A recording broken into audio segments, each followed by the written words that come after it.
Hong Kong Direct is your weekly racing wrap with news, views, special guests and previews of the week ahead here in Hong Kong. As far as today's show is concerned, though, we are one-on-one with the Magic Man. Joao Moreira flying high at the top of the Jockeys Championship. Ed Sadler sits down in what is a two-part interview. Part one coming up very shortly on today's show. Andrew Lejeune, welcome to the studio and welcome to our special guest as well, Trenton Akers from the SCMP racing rider there. Trenton, as far as the jockeys are concerned, the ranks seem to have sorted themselves quite quickly with Joe, Zach and Karis high at the top of the table already this season. Yeah, they have, and it's happened very quickly, hasn't it? There was a lot of talk heading into the season about, you know, these are the strongest riding ranks just in recent history, and it's probably right, but the cream's definitely risen to the top very quickly, and you can see Joe and Zach look like they're about ready to clear out. I think they're on track for 100 each. 18 wins for Joe already, 16 for Zach, and then Karis on 16. The trainer's side of things, though, is a little bit more even. Paul O'Sullivan's had a flying start to the season. Tony Millard, Richard Gibson with winners as well. But the local trainers, Danny Shum, Francis Loy and Tony Cruz flying high too. I think Danny's been the really big standout this year. He's put the writing on the wall with a few very nice horses that he's had them up ready to go very early, and yeah, I think he's going to be a threat for a lot of the year. But yeah, you can't go away from John Size or those kind of guys yet. You know they'll come through strong. He will, yes. Sort of late October through November. You know he's going to hit his straps. We've had the first group races of the new season. We're closing on the second ones. What did we learn other than the obvious with Beauty Generation winning again? But the sprinters' racks maybe a little bit more open, full of Beauty winning the National Day Sprint. Yeah, that was an interesting one. That National Day Sprint. I don't think we would have seen the December Group 1 winner in that race. You still got a lot of the big guns to come back. You know, Full of Beauty had the weight off his back, and it was a very good race, and well done to him. But I think in the coming weeks and maybe in November we might see the real big guns coming out. Yeah, because we're going to see some exciting sprinters later on the show who come out this weekend over 1,000 metres. All of that still to come, though. Let's start off with the Magic Man as he sat down with Ed this week at Trackwork.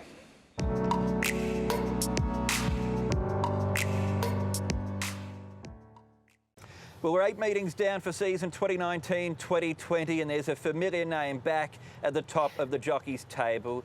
Joao Moreira, 17 wins after 8 meetings. You'd be happy with the way things have started off for you this season? Yes, I'm very happy. I wouldn't say I was extremely happy on the first day as I didn't ride a winner, but fortunately the following race meetings I was lucky enough to start pick up numbers here and there, and that's what it's all about. I mean, we're out there to try to ride winners, and fortunately we've been able to. It's been an interesting 12 months or so in your career. Last year in June you made the announcement that you were leaving Hong Kong to have a go in Japan. Rode plenty of winners there at a high strike rate, didn't pass the test, unfortunately. You've then made your way back to Hong Kong, firstly as a stable jockey, then now as a club jockey. In your own mind, how do you view what's happened? I see as it's, once again, I'm proving myself to be a person who loves challenging, okay? So I took the test in Japan, I failed, and I do not regret, because I only regret the things that I haven't done. And we had to go over there, we loved the place, we loved the environment, but we were not meant to be there. We failed on the test, family was not happy to be there at that time. They were giving me a hard time, but we could turn it around and being able to coming back to Hong Kong. Obviously, I'm very pleased, and I really appreciate the opportunity that the Jockey Club gave me back to return to Hong Kong and re-establish myself. Obviously, some more being associated with John Size last season. It was great. It was really fantastic. We've done better than we thought we would. Nowadays, obviously, being back as a club jockey, it's a different story once again. I've been in the position of being freelance, and I know how to handle it.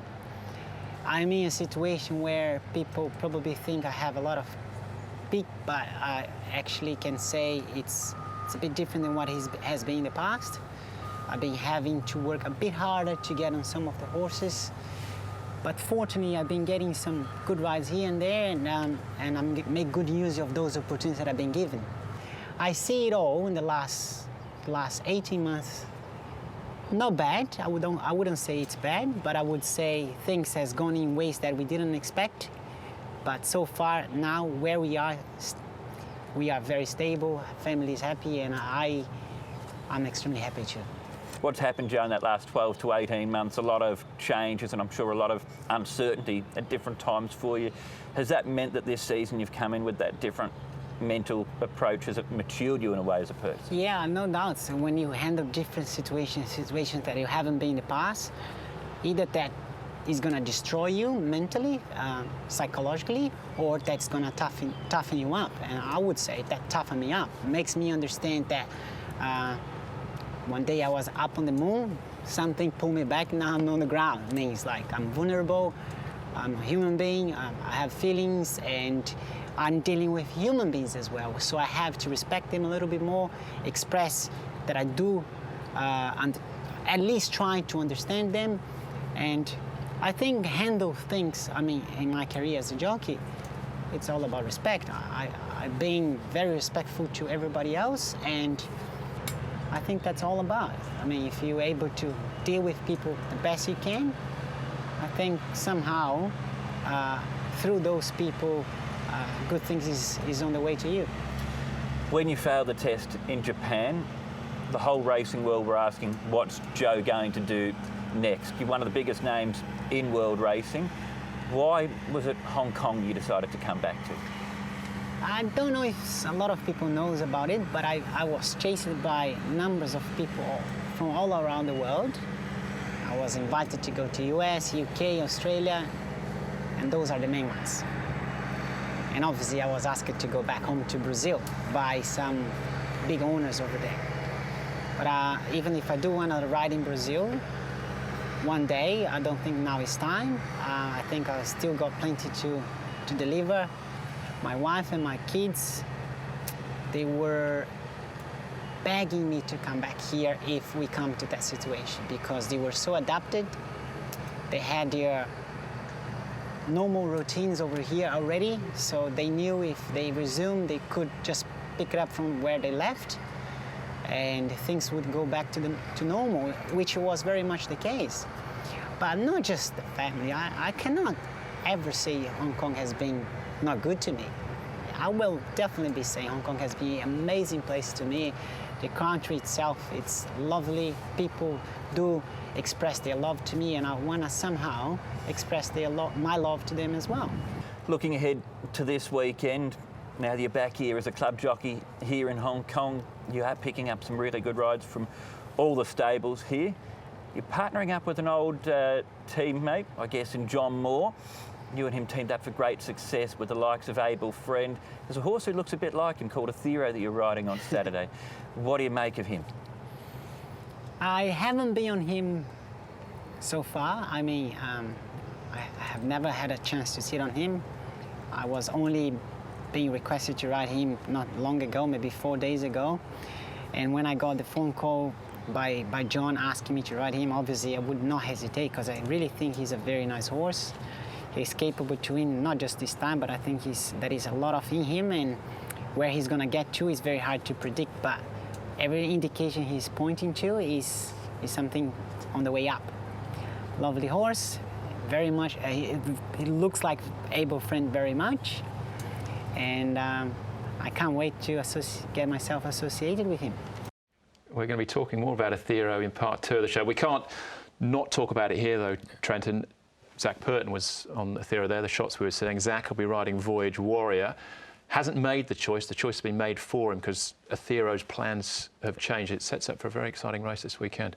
Yeah, this is kind of Athero's break glass in case of emergency races. I think the Moore camp thought they were fairly confident they were going to win last start and get the rating to get into the Group 2 in November, but that's obviously hasn't gone to plan. So it's this is where we are, and it's going to be good for the racing public, that's for sure, as if they've put on a race for us. It certainly is, yeah. So we'll get into that in a little bit more depth. And Joe, next week we'll talk about his battle with Zach Burton as well. So it's a two-part interview. But it was quite open and honest there about the whole Japan thing and coming back and respect now for the position that he's in. It was quite telling, some of those comments. It was, yeah. And you got to give credit to Joe there. He did open right up, and I think he's right in where he says that there's no regrets. He had to go, and you got to give him. You can't knock him for that, can you? And no.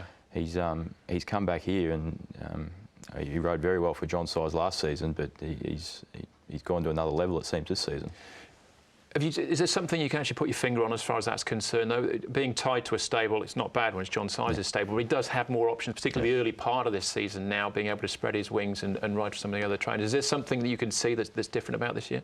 Yeah, well, it's fascinating there where he says that everyone thinks I've got the pick of all the rides, but it's not necessarily the case. So obviously, it's we don't really know what goes on behind closed doors, but he's getting himself on a lot of good horses, Joe. So he seems to have got his management very well in terms of the bookings he's taking, and that's showing in the results. Yeah, 21% his strike rate at the moment. Zach's about 20. So it would be a surprise if it wasn't Joe or Zach who was champion jockey at the end of the season. But we might be past the days when Joe was, miles clear. So it should be quite a good tussle now. Barring any, jockey missing a long stint of time just this season, I think it'll go right down to the wire, this one, between these two guys. And they're both brilliant jockeys, so it probably comes down to who can manage their bookings better, who can, get on horses at the right time. So it's hard to separate them in terms of ability, so it comes down to the little 1%ers. And Happy Valley on Wednesday night, Joe rode Flame Lily to success, had a couple of good tussles with his old rival Zach Burton as well. The last race, a particularly good one, Special Stars for John Size, looked like he was going to win, but Snap Fit made it a double for Casper Founds tonight. He looks a nice. I don't want to take this away from Joe, but it was a good race the last. Yeah, he's a horse on the up, Snap Fit, isn't he? It's not easy to win 3 straight in Hong Kong with the ratings the way it is. So he's definitely on the way up. But you're right, that battle there, it was kind of symbolic of the season, wasn't it? They cleared out, and it was Zach and Joe going at it. So it's the way it is these days. It certainly is. All right, so part 2 next week with Joao Moreira sitting down with Ed Saddle. Looking forward to that. Looking forward to part 2, though, as well. We've got the trial file still to come. Looking ahead, though, to this 1,000-metre dash. Athero back in trip. Joao Moreira jumps on board and he takes on the Flying Voyage Warrior. First up for the season. Run a sizzling time last season and a class record. We're a week away from our next round of group races here in Hong Kong. Oriental Watch Sha Tin Trophy Day is a week on Sunday, and the Premier Bowl will see the return of Pakistan Star over the 1,200 metres as well. Zach Burton warmed up for the big race this week at the trials over the 1,200 metres on the dirt. We can check out him and some other big guns in the trial file. As they run down the back of the track towards the 700 metres is Nzemble. So heading towards the 650 now, and the leader is Glorious Forever over Baby, margin half a length. 2.5 Pakistan Star, third Nakoni Express, Easy Go, Easy Win. Simply Brilliant Deep, followed by Tashadelic being scrubbed along. Aero Happiness down on the rail as they're about to swing into the straight. Singapore Sling and Nzemble last. At the 350 metres, Glorious Forever leads here 2.5 on Baby. Pakistan Star moving into it strongly for Burton. Nakoni Express, and then came Aero Happiness. They've been followed by Easy Go, Easy Win, Simply Brilliant, Singapore Sling, Tashadelic and Nzemble. Pakistan Star cruises on by, and he's going to grab the win quite comfortably here. Pakistan Star, a length and a quarter, Glorious Forever. We've seen this many times, him go through and win these dirt trials impressively, but I thought it's a good strong win again, but he's just got to take that to race day and take that to the grass, and if he can do it, he'll be competitive. He'd run on the 20th. I think we'll just take it race by race. He'll kick off on a 1,200 metre race and just see how he performs. If he's got the speed to be competitive over that trip, we may continue down that line. If not, it's easier to step him up to a mile. Yeah, we will see. As Paul said, he's done that before, hasn't he, on the dirt, and he looks very good doing it, but the acid test is on race day. He's a tease, isn't he? He's a complete tease, and Paul had a good line earlier in the week as well. He was saying if the Group 1s, the internationals are on the dirt, he'd win every single one of them. So we'll see what happens when push comes to shove on the grass. And Zach Burton, interesting, so he'll jump on him for the first time. Zach's got plenty of options, but he might be another one for him now going forward. He's got a full book, doesn't he? He's a lot of people forget he's an incumbent on Mr. Stunning. There's a few others as well. So it's amazing to think that Pakistan Star and Zach have been around here for so long and they've never teamed up. So this is it's exciting. It certainly is. All right, that was the first time. We'll see what happens week on Sunday, the Premier Bowl. Rise High was in action as well, out on the grass. Now he absolutely sluices up here, but it must be said he had at least 40 ratings points on his closest rival in this trial. Yeah, no, he's going very nicely here. You can, he's he's in for a big season, I think. Casper's very keen on him, and it'll be interesting to see where they take him. A few options. Well, he's runner-up in the Champions and Chater Cup behind Exultant last season, then went on the Premier Plate. That was at Group 3 level. Going forward, they're working towards HKIR, but it would seem they've got a couple of options as well as far as distance is concerned. He's a very versatile horse.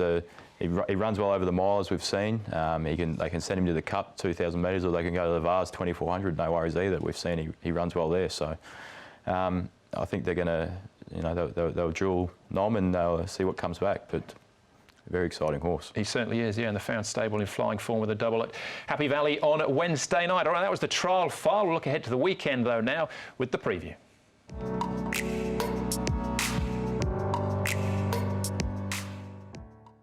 All right, the big race, well, the speed race, the big duel comes up 1,000-metre dash as race number 9 on the programme. It's a 10-race programme. Saul Special, who ran in the National Day Cup, finished last, natural fact. Dragon General last in the Celebration Cup, the Beauty Generation. He goes down in trip. Now we get into the speedsters. Refined Treasure, a 4-time course and distance winner. Thanks Forever, unbeaten, 3 from 3 over the 1,000. Voyage Warrior, 3 out of 4. He's got the fastest time of this lot as well in 54.89. Athera, unbeaten in 1 start down the straight. Multi-millionaire, 5-time course and distance winner. Cue the Music, an interesting debutant for David Ferras and Lyle Hewitson. And then working down to 7 Heavens and Team Spirit, who haven't won down the straight, but they've placed, and 7 Heavens in particular might like a strong tempo, which I'm sure he's going to get here. We'll have a look at some of the principles, starting off with Athero. Now, this was him first up, Trenton, over the 1,200 metres, and into Class 2 company as well. Everything that could go wrong probably did go wrong this day. It was a tough initiation for him, wasn't it, into the big time. He was throwing his head around the back, and then he copped bumps left, right and centre, and he found a little bit in the straight, but yeah, the damage was done early, wasn't it? Fat Turtle runs away to win quite convincingly. To his credit, though, he actually sticks on quite game. He doesn't give it away. For a young horse, he is still a 3-year-old, let's not forget that. He still fights to the line. His winning chance had gone, but he'd show a little bit of resolve. He did, and I think that would be the most heartening thing for John Moore and the crew, is that he didn't throw the towel in. You can see he's got a big engine still. It just, yeah, as we said, the damage was done early in that race. Now, it's been a question sort of hanging over Zach for a while as to who would he choose when he had to, Voyage Warrior or Athero. Well, the choice has been taken out of his hands because he'd already committed here to Voyage Warrior. He's first up. We're watching him down the straights on his final start last season. When he's good, he's very, very good. He's got just about more speed than any horse in Hong Kong when on his day. You see here, when he gets that outside fence over 1,000 metres, he goes like a rocket ship down there. He's not going to be a pushover that's for sure this weekend. So yeah, it depends if he shows up. Very dangerous. Yeah, granted it was wind assisted. He ran that 54.89 time, but still you don't do that with something under the bonnet. Yeah, you can see straight away he's a serious horse, and more than likely a Group 1 horse. All right, well, this is him at the trials, and it's worth noting as well, you'll see in the form guide, he's wearing a tongue tie for the first time. He wore it here in the trial as well, and he's actually blitzed, a half-decent trial field. This was incredible, this one. The way he pinged the gates early on, which you can't see here, and then Zach's he's put it away here, but he's still travelling very strongly through the line, so he looks like he's come back a bigger and better horse this season. Yeah, Ricky Hughes saying that he thought he made a little bit of a noise early season work because he was probably a little bit big, but he wore the tongue tie there, and Zach said he didn't hear a peep out of him, so all looks good. At the trials here, a couple of interesting ones. Storm Signal wins the trial. He's now with Douglas White. This is the debutant, though. Cue the Music. And we get to see Thanks Forever as well, who started off last season absolutely flying, sort of lost his way a little bit. Just a way of reference, 2 horses around at Happy Valley on Wednesday night, Yo-Yo King and also King's Eminence, who finished 3rd and 4th respectively. But what of this bunch? This is... Well, Thanks Forever kind of missed a kick out the back there, and he was struggling to bolt on, but he's run home really strongly and hit the line well. So he looks like he's returned pretty well. And yeah, this the Storm Signal here. This is the big trial under Douglas White here, now training it. He's looked very impressive there. Of course, former Moore galloper himself. So. Yeah, and Cue the Music, difficult for him first up. Yeah. It looks like they might have half a horse there. Yeah, it looks like he's got a bit of early toe, and he's got the outside barrier on Saturday too, so he'll be competitive. All right. As far as the stats are concerned, heading into this race, we're looking at the record of 3-year-olds. So this basically is around a Thero, and 3-year-olds record in Class 2, which actually isn't that bad. I thought it'd be worse than that. Yeah, well, I guess it means you have to be a pretty decent horse to be doing these things at that young. And it is hard here in Hong Kong under the handicap system. These younger horses get thrown straight into the deep end, and it looks like they do pretty well, because I guess a lot of the time they have the weight off their back as well, and yeah. As far as the race is concerned, where would you be? Which direction would you be heading in? Is it just a 2-horse race, or is it deeper than that? I don't think it's a 2-horse race. I think there's a few, especially with the speed that looks like it's going to be in there. It wouldn't be shocking if something ran over the top of him like a Storm Signal, but I'm not ready to give up on a Thero yet.